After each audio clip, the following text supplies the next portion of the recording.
হচ্ছে টোরের বাইরেটা, এই যে কত আলু দেখো নিচে, দেখো দেখতে পাচ্ছ।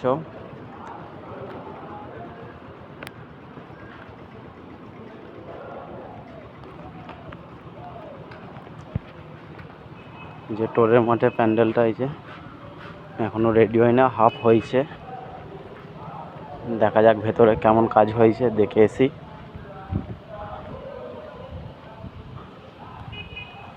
ভেতরে এখন সব বাঁশ বাঁধা আছে, এখনো রেডি হয় না, কমপ্লিট হচ্ছে না এখনো।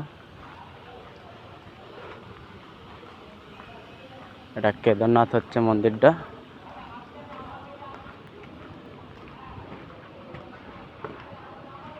এই দেখো ভেতরে সিন দেখো কেমন,